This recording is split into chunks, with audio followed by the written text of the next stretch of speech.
Welcome to the Featured Anime Podcast. I'm your host, Jack. And I'm Rick. And today we are talking about the vexations of a shut-in vampire princess, which was a recommendation from Shut In Jeb. Thank you for the wonderful recommendation, Jeb. Very much appreciated. Appreciate you. But before that, we were talking about just in general anime and shows and live actions and the Kite live action movie that we're going to be doing a Patreon exclusive on here soon. So if you want to hear some of that pre and post show that we usually put out with go to patreon.com/featured anime podcast. $1 a month will get you access to that bonus content. And of course, if you feel like buying yourself some swanky swag or anything like that, go to shop.featuredanimepodcast.com. And then, of course, there is always the affiliate links that we have in the show notes for you for Crunchyroll. Get yourself a discount off their store or get yourself a free trial using those links. It helps us out and helps us grow like that. And then, of course, Tokyo Treats. How could I not talk about Tokyo Treats? Tokyo Treats has some of the most delicious treats that are out there. I love them every single month. I look forward to my box. I know you will too. And if you use coupon code Featured Anime along with our affiliate link, you get $5 off that very first box. And trust me, the treats are worth it. And even if you already got yourself a box, get it for someone else. Get it for a friend. Get it for your mother. Get it for someone, anyone, everyone, really. I mean, like, the treats are delicious. I can promise you that. And now, onto the meat and potatoes. The Vexations of a Shut-In Vampire Princess came out in October 2023 through December 2023. Producers for it are SB Creative, Square Enix, and studio for it is Project Number 9. The genres are action, adventure, fantasy, comedy, and yuri, and it's 12 episodes long. It's based off of a light novel. Now, the anime revolves around Komari, which is basically a teenage vampire who basically is a shut-in aristocrat and has been for a few years now. And in her words, she can't drink blood, can't use magic. She's physically scrawny, and basically has zero ability whatsoever. You know, she's kind of useless and been held up in a room for 3 years. Now she suddenly gets plucked out of a room and is made the commander of the 7th Division, which, because part of one of the 7 Crimson is what she ends up becoming. And she is told that she must fight and win these 100 battles, 100 wars, basically with her maid, throwing rumors about how great and her strength and everything else about her. She relies on improvising, timing, and just a lot of dumb luck to basically keep her unit together, to make sure that she is not killed, and to make sure everyone else is make sure everyone else is fooled. Caveat to everything: while these wars are going on, no one ever actually dies. And we'll get into more details about that here in a minute. But Rick, how would you feel that synopsis is? That synopsis would be fairly accurate, I feel like. From what I can tell, it's adult. I feel like if you're too young to watch it, a lot of the jokes will fall flat. If you're too old to watch it, a lot of the jokes will feel cheap, I guess would be a good way to put it. Does that make sense? No. Okay. Like a lot of the jokes that I saw felt very over the top, felt very unnecessary. And the main character calls them out, which was appreciated. The main character is like, what the heck is going on here? Are you joking me? I can't believe this.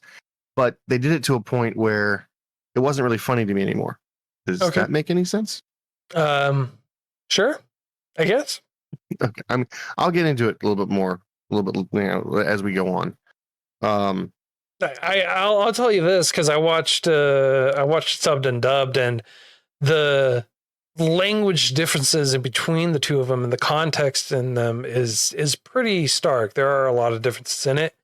So if you're watching this, they do change some of the phrasing. A lot of it's still pretty close to the line, but they do change the phrasing or add or take away certain phrases or words and everything else, from what I remember to it. So there could be that. But also at the exact same time, you have to remember one thing, that this is a Yuri. Oh, I didn't know that. That's why I said at the beginning, this is an action, adventure, fantasy comedy Yuri. Yeah, I heard action adventure comedy. For some reason, the last part just didn't register. Yes. And for those who don't know, Yuri is the female version of yaoi, which is to say it is girl love. It's a love between, or intimacy between girls. And that's what this is. For those who don't know. Appreciate it. I always was wondering about that, but yeah. Okay. Yes. Appreciate that. You could have said nothing and everyone and just totally agreed with like, yeah, I totally do that. Thanks for clarifying for everyone else. Right? Why would I lie? I know my own shortcomings and you helped me a lot with them. So but yeah, that's so while some of the jokes and everything else may have fell flat or something like that, it also very strongly falls in line. Yeah, it tracks with the show, with the genres, with the target audience for this, right? Because that is their target audience. That makes a whole lot of sense. Okay, so one of the jokes that I was saying fell flat is the main character keeps getting upskirt shots taken, like given to her, not just like in printed form, but like to give an example, there's a maid that whenever she runs away, she trips and basically exposes everything beneath the skirt. We don't see it, but the main character does, and she's embarrassed every single time. Her maid keeps showing up naked in her bed, trying to feed her, is super jealous of any and all female interaction that goes beyond anything that approaches friendship. Yeah. And because she's infatuated and in love, and it's while you say it's fell flat or whatever else, it's because you're looking at it from like, oh well, normally there's a guy and there's normally a girl that's doing this to the guy or something like that, and so in your mind you're translating it, because honestly that you see that exact same thing, or you see things like that in a majority of the animes that we see, and you've never once commented on it before. Maybe my own biases are coming forward then. I was, again, before I found out, I did not realize that this was a Yuri, so I didn't think that it was going to play. I thought it was a bit odd, but it just reminded, because I saw comedy, I thought it was simply a joke, a gag that was funny that ran flat. Because not every joke hits. True. Yeah, but no, that is the primary premise of this, right? It's, you have our main character, Komari, who is the main character, the main love interest for this. And then you have others, the maid who's Vil, and then you have other women that are coming into the fold as well, creating her harem, so to speak. And all of them are in love or infatuated, care about her in some form or another. Like you have a memoir for one of the main characters that gets introduced later on, and she straight up has life-size dolls made of Komari because she is just that infatuated with her. There's entire merch and shirts and cups and all kinds of stuff. It is a joke about it, but she is just so infatuated with her on it that she literally created merch amongst merch for her on this. Yeah, it was nuts. I was thinking, oh wow, there's a bunch of blow up dolls here, and no, they were all just life size, actual stand up. Now I wouldn't say automated, but like by itself dolls. Right. And it was just creepy for lack of a better way to put it. But our main character ends up going, oh well, I appreciate that. Not weird at all. We could be friends though. That's some serial killer stuff. Oh yeah, well, why not? I'll tell you this right now, though. I wanna add a further clarification to my statement, right? For the synopsis, it's like basically no one can die. That is mostly true.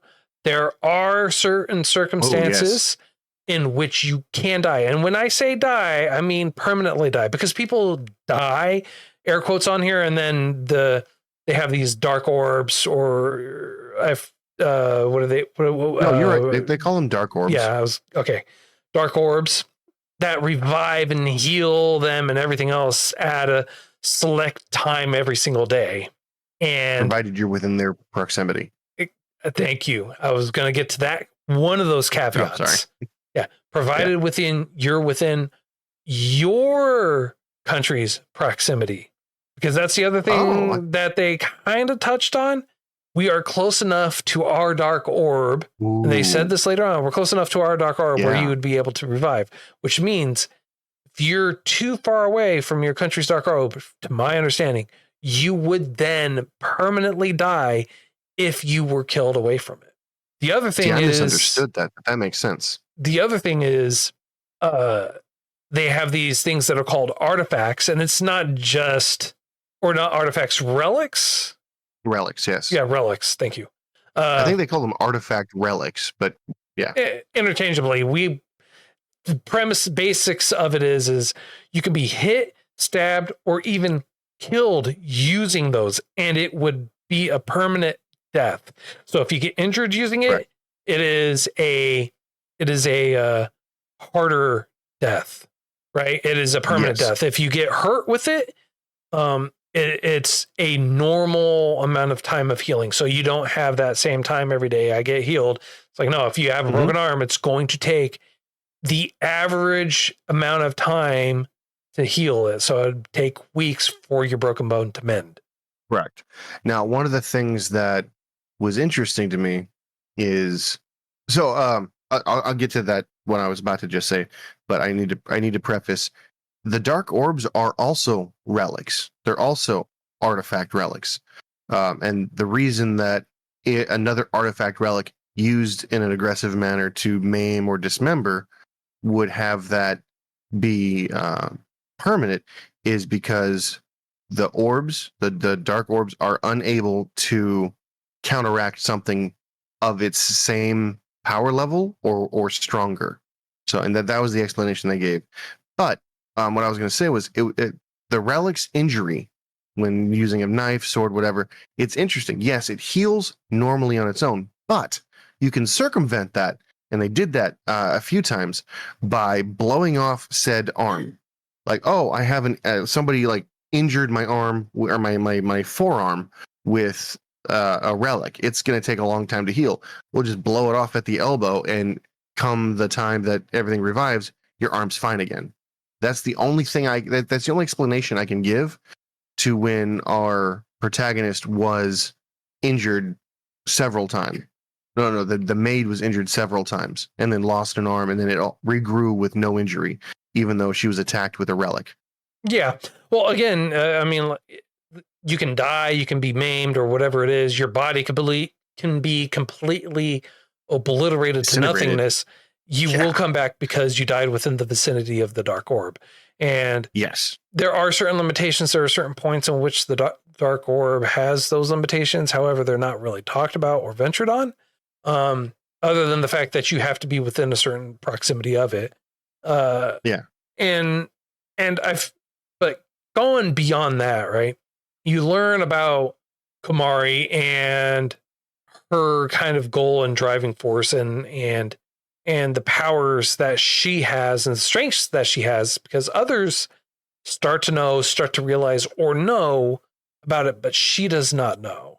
And so some of the shortcomings or weaknesses, I want to say, that she has isn't really a weakness because of her own natural affinities or faults. It's because they are imposed on her via magic or hypnosis. And then on top of that, she also just refuses to see her own achievements beyond what she can see. And at the exact same time, I totally get it. She has a lot of faults. She is not the sharpest tool in the shed, for sure, say the least. But you know, we all have our strengths and weaknesses. Yeah, this is true. I do know that, and this was mentioned in the series, that she has other siblings. Yes, 3 others. But we are never told about them. They are never referenced. They are never talked about. There's no other information about them other than that single point in which they were mentioned, which I think is ridiculous, right? So, basically her mom is permanently dead. And if she's not permanently dead, we don't know where she is, right? Yes, that's correct. I have a question for you because you watched subbed and dubbed. I only watched dubbed this time. She was stated to be 3 out of 4. And she was also stated, I thought, to have died in childbirth. Maybe the died in childbirth is wrong, right? Because how could she be a tutor and have another kid after her? Right. I don't remember that happening, but it was probably a dub. I must have misunderstood that, or it was an issue with the dub, because like there's so many things that happen in the last 3 episodes that directly reference her being alive while her daughter was alive.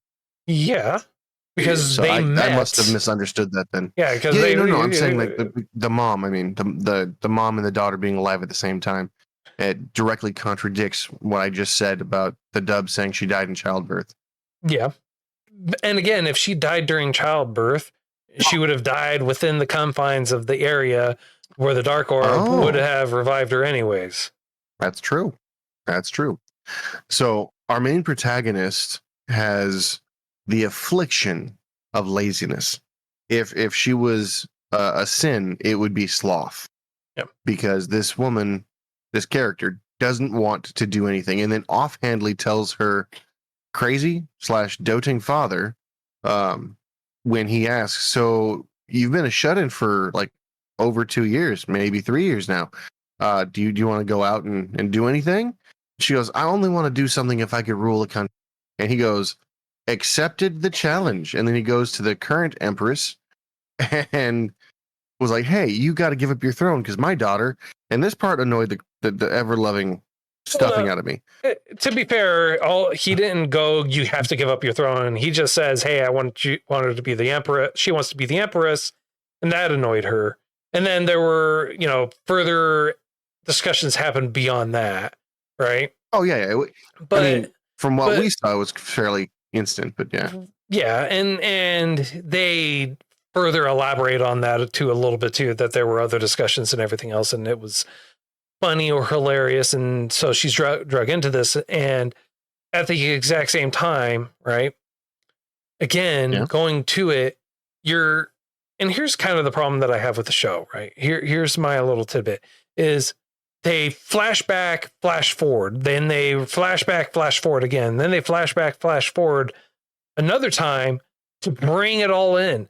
So in the first like 5 episodes, you see the same past event happen 4 or 5 different ways just to have more clarification on it, which basically in and of itself, though all those episodes or portions strung together probably take up a good episode almost completely. Yeah, I see what you mean. Like they wanted to give you a memory, but they gave it to you in chunks. And if you were to watch it completely, it would take up an additional. It was a filler. It was a filler that supported. And that's one of the things I disliked, right? And it's like, okay, well, you see this person being bad. Cool. Now they go back further. Okay, now they're being bad to someone else before that. Right. And then they go back even further. Yeah. Okay, well, before this person was being bad to this person over here. And then they go back even further. And then they go back even further. And then they go back even further for the exact same memory. Instead of you just starting from the very beginning, filling us in, you don't have to go back a little further and then reaccount everything that goes all the way up to that moment multiple times. And that was one of the problems because they did that several times for this anime. Throughout this anime, they did that several times where you had points in the story, points in the anime where they were consistently backtracking and showing the exact same event just in a different angle or a different point or whatever multiple times. And I disliked that. I did not like that at all. Yeah, because there was no forward momentum at all. We already got the point the first 2 times. We didn't need it again. Yes. But okay, fine. I guess we'll hear it again for, not just a 3rd time, but from like a 4th person. Yeah. Now, what I thought was kind of funny. So just to give the audience the lowdown of what this whole show is about is, aside from the synopsis that I talked about at the beginning. yes, the main character has a hidden power that kills everybody. It's overpowered. It's the only reason the Empress even agreed to it. No, You that's don't think not so? why. No, that's not why. That's not why she agreed to. That's not the only reason why she agreed to it. In fact, that Why'd she power agree to isn't even exposed or talked about until after she's already made one of the 7 Crimson Lords. I thought she was made the Crimson Lord because the Empress said, and I'm going to quote this, she has the ability to bring all 6 countries to their knees. She said that at the end, and it's not to their knees. She's not to their knees. destroying them. No, not to destroy them. Together to unite them. Oh, that's not what the dub said. That's what the dub said, because I remember hearing the dub said she has the power to be able to make these people and bend the knee. Maybe what you're thinking, but unite them. She has a way to be able to sway their hearts. Oh, I took that as forced subjugation. No, because at no point did she ever use force to force others to become a part of her people or to follow her. They follow her because. Agreed. Yes. Okay. That's what she Unless was talking about. Right. But then she uses her power to force you to apologize and then obliterates you. Again, she doesn't know she's using her power. That's her power. And she has no recollection of that either. So you can't say that. So you can't technically say, and I'll say this kind of treading, you can't technically say she does that willingly because she doesn't know she's doing it. Number 1, number 2, and there's no way for her to utilize that power knowingly yet. Now that's just the thing that annoys me because so yes, as I was saying, she's got an ability to, once she consumes blood, she gets a new ability. Now it's temporary, I assume, but she gets a power boost. It's a power boost, but it's an extreme power boost, and it's highly dependent upon whose blood she's drinking. She consumes a drop of blood from someone who uses blades, and she's now she's now Arthur from Fate Stay Night. Just blades everywhere, just cannonball style.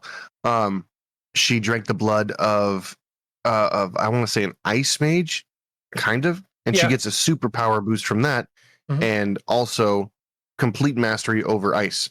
She drank the blood of her maid, which was a poison. She was a poison type mage, if you will, and she just wrecks people with pure, unadulterated atomic power.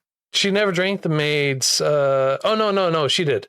Yeah. Yeah, I was gonna say it was accidental, but she did. No, it wasn't accidental. For the maids, it was not accidental. The maids was on purpose, and it was when she was fighting Blue Maleficent, I think is her name or whatever it is, because she was up there, and the maid basically forced her to drink her blood so she could see the future. As a result of it, she was using the power. That's when we find out the core. Yeah, we find out what the core explosion is. Yeah, is it a core explosion? No, you know about the core implosion beforehand. But that is when you find out that Komari has the core implosion tech. Yeah, that one specifically. Well, I was mainly asking about the terminology because I wasn't sure if I was using the right words. Yeah, no, But you get the feeling like she's overpowered somehow, where she's gonna, rock Liet, where she consumes alcohol and all of a sudden is just this kick butt person who's unstoppable, and it kinda is what happened, Yeah. And the thing that frustrated me is there was one character, the ice person, I think, who had the ability to alter memories. Yes. Right. Yeah, and that had to do with her core implosion as well, where not only did she have the ability to alter memories and everything else, but she could read your memories after she killed you. Yes, read and alter. But the thing that got me was our main character, Kumari, when she was younger, she consumed blood when she was 3 and went atomic and killed her whole family. At least that's what we were told. We have no visuals of that. And immediately after, her father hired someone to hypnotize her into not liking blood Correct. and not remembering what happened. I think that not remembering was just simply a side effect of the hypnotizing, not liking blood. No, no. So Again, it was part of it. No, her not remembering is a part of her core implosion. She doesn't remember every time she uses it.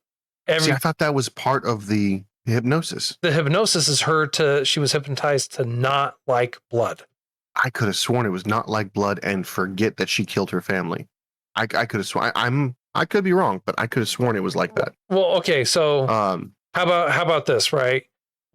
She was hypnotized to always forget what she did during her core implosion state. Okay, that makes sense. Okay, I'll accept that. Because you saying she was hypnotized to forget that she killed her family, she doesn't remember or know every single time she uses her core implosion, because this is backed up after she saves her maid.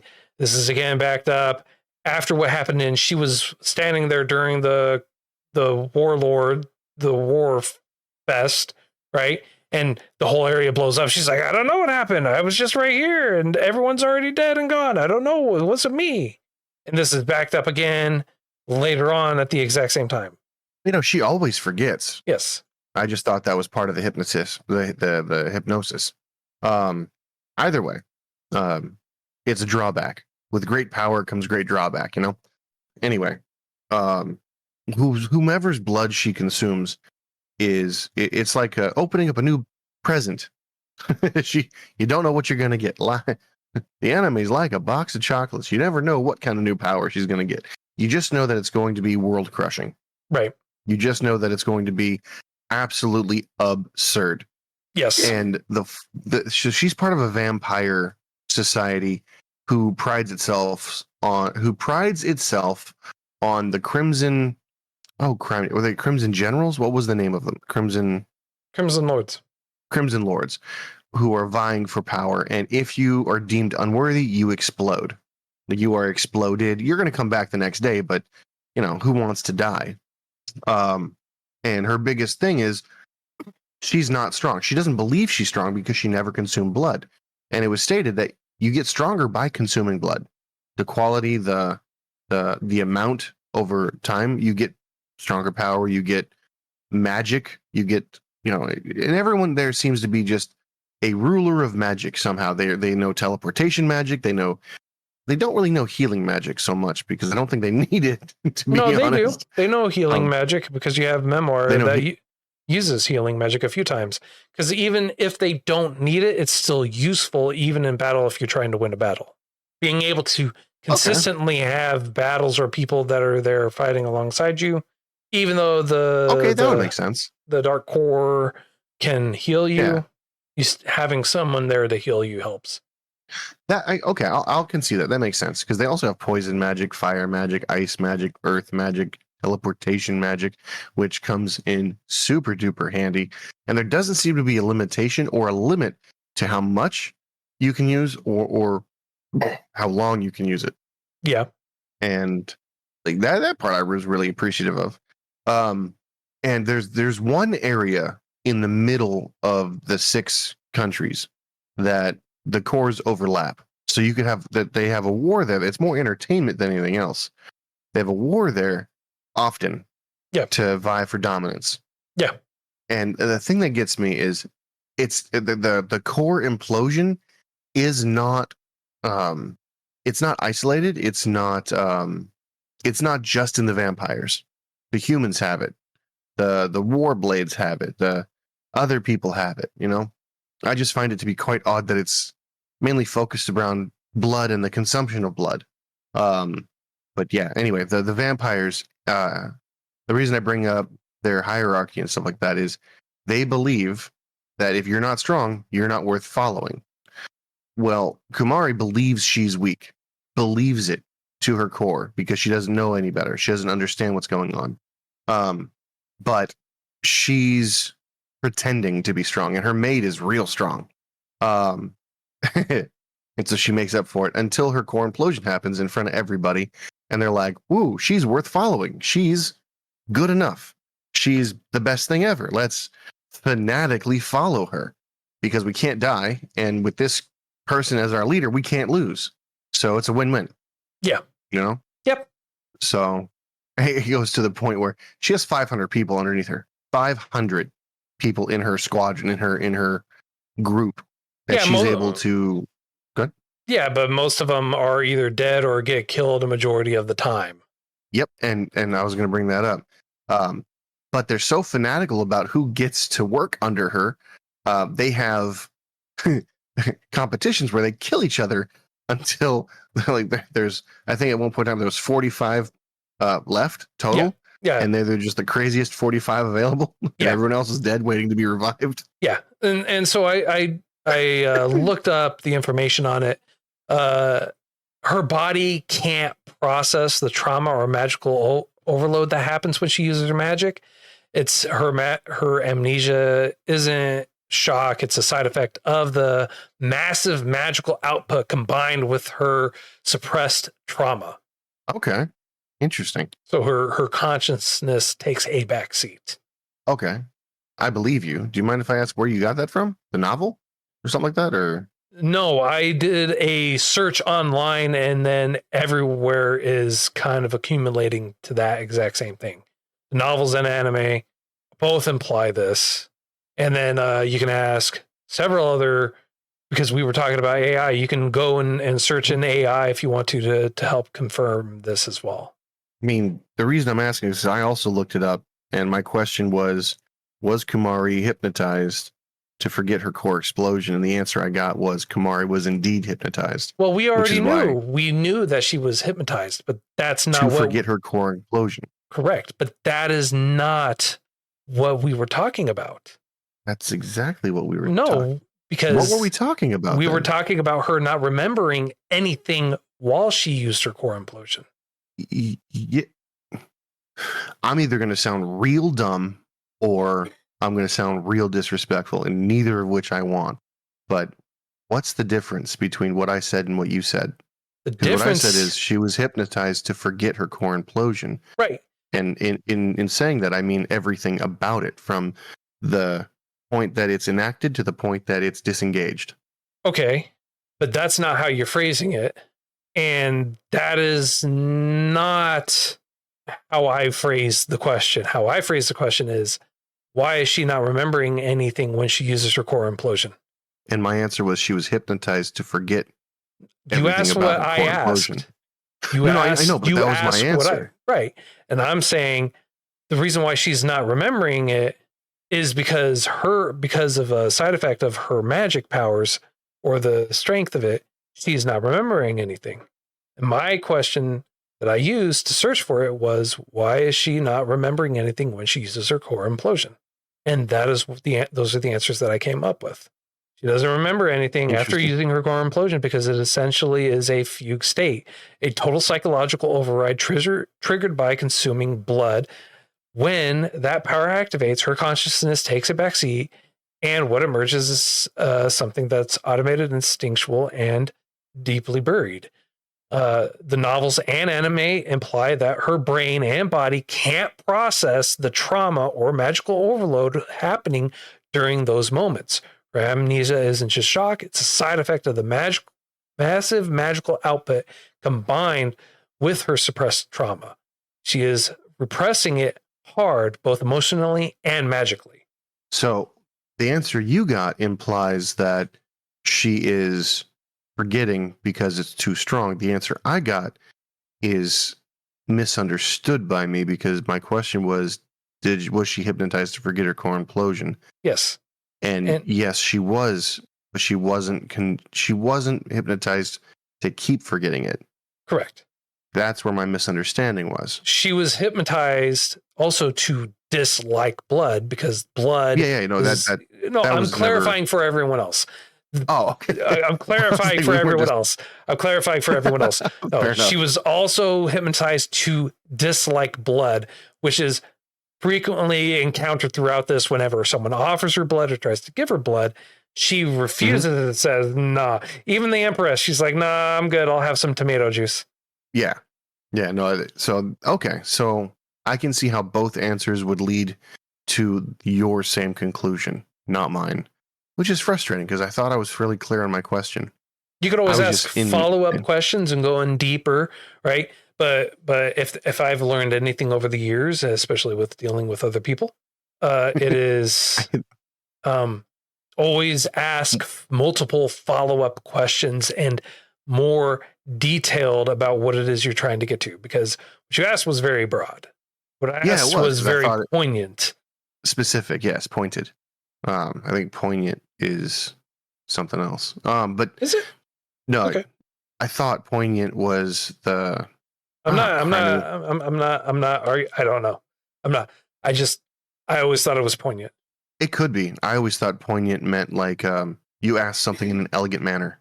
But either way, I'm not an English major. My wife is, and I frustrate her incessantly with my lack of grammar and using wrong words. That's okay. I use that completely wrong. Poignant is something that describes something that deeply affects your emotions. We were both wrong. Okay. Yep. There you go. Right on. Done. So yeah, in the time of when we were talking about it, I just asked a quick question, and I had sent you the answer without really going through it, other than the first thing. I was like, well, I hope this makes sense, because I asked Google, of course, and if you asked a more specific question, a more detail-oriented one that got you the proper answer, which is frustrating to me. Details, man. Details. It means I'm wrong. Details. I'm not good at details. I'm broad strokes. Anyways, honestly, this is a show that we can go much further into. We could talk about this a heck of a lot longer, and definitely get off in the weeds about the semantics and technicalities and details about it, for sure. In all honesty, this even though it wasn't a massive or fantastic show, it definitely lends credence to having worthwhile discussions on it. It's like where you could 100% just go off in the deep end and just have fun. Yeah, no, I agree. Yeah, if they made a game about this, I'd play it. Yeah, like it, and I'm not just talking like Dragon Ball Z style or Street Fighter style 1-on-1. I'm talking like MMORPG, everyone for themselves with respawn point.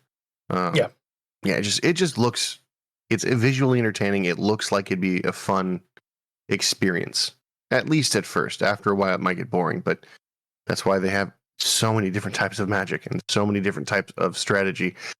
Otherwise, you have your Kamari come in and just explode everything. Right. Oh, goodness. All right. So do you have any key points on there that we missed that you kind of want to hit? I don't, not particularly. I feel like this is a worthwhile show to check out and watch yourself. Yeah, no, I agree. Anything further in depth we do, I feel like would render watching it unneeded. And I think that this is a good enough show that you should. It's the first 2 or 3 episodes. The first 2 episodes, I was really annoyed. But then after that, I was like, oh, okay, so this actually has substance. Yeah. So on a scale of up to 10, sir, how would you rate this?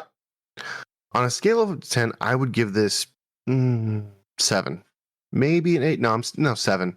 I'm sticking with 7 because it has a very clear beginning. It has a beautifully clear end. Like literally, it says end. There's no season 2. There's no next time.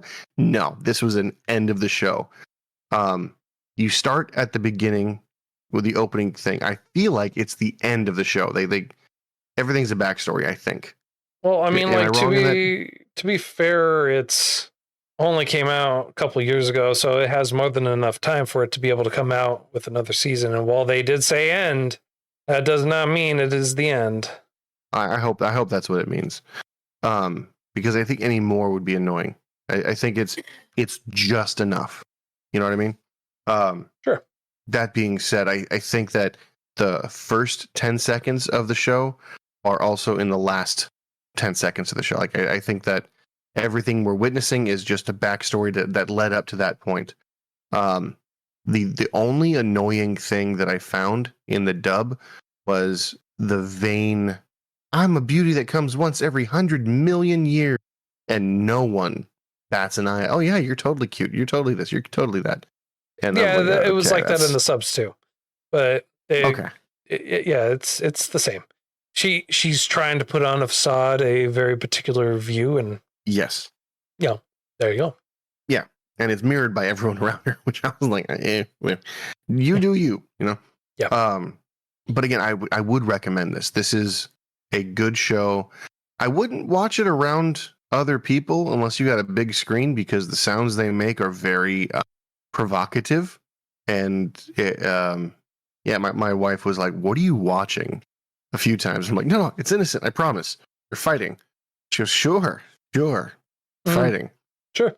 So, so I mean, yeah, even you run the risk of that. Yeah, well, there's always going to be moments or situations like that. Even in live actions, there's issues or problems with things like that happening. So Yeah, no, I mean, it's not a unique experience. I'll give you that, but it is something that you might want to pay attention to prior to picking it up. Yeah, but yeah, it's something I would recommend. It's something that I enjoyed. It's decent story. I feel like animation quality was on point. The the wide variety of magic is why I'm giving it so high. Nobody ever nobody ever focused. Oh, this is just fire. This is just this. There was literally, if you could think about it, there was magic for it, and I usually don't see that, and I liked that. So okay. my final thing is a 7, and you? I'm giving it a 6. It was good. It was fun. It was enjoyable, but at the exact same time, it had a lot of shortcomings. I feel like they sacrificed a lot for the story. There was a lot of repetition in this. The ending kind of left it a little lackluster for me. Really? I do have a lot of questions that they never got answered. Like what happened to her mom. She's never specifically stated that she's dead. She's also never specifically stated that she's alive. She's just missing or gone. And it's, yeah, I mean, like you have your assumptions for one way or the other. At the exact same time, you have a lot of people that also apparently know more about Komare than Komare knows about herself, which is not terribly surprising, but it's kind of aggravating at the exact same time. And given the time frame and duration for everything, I just have a lot of questions, a lot of viewpoints that I wish they elaborated on for it. That's largely it. Other than that, it's an entertaining show. It's certainly not a bad show by any stretch of the imagination. It's just I have far more questions than anything else, and I disliked the constant backtracking that was done throughout this series. That is one of the things that just really annoyed me to no end. Like, I get it. This happened. I don't need you to tell me for the umpteenth thousandth time. Please move on past it. So yeah, that makes sense. 6 for me, 7 for you, and we got next week's choice, which is Akudama Drive, which was a recommendation from Goose. Thank you for the recommendation, Goose. Goose, thank you. All right. Usually coming in with the good ones. Let's see. That's right. Well, that's all the time that we have for today. If you feel like we did too much justice, not enough justice, or just plain old got everything wrong, feel free to let us know. You can reach out to us on all the wonderful platforms that are available out there. Everything is available on our website at featuredanimepodcast.com. And until next time, I'm Jack. I'm Rick. And we'll see you next time.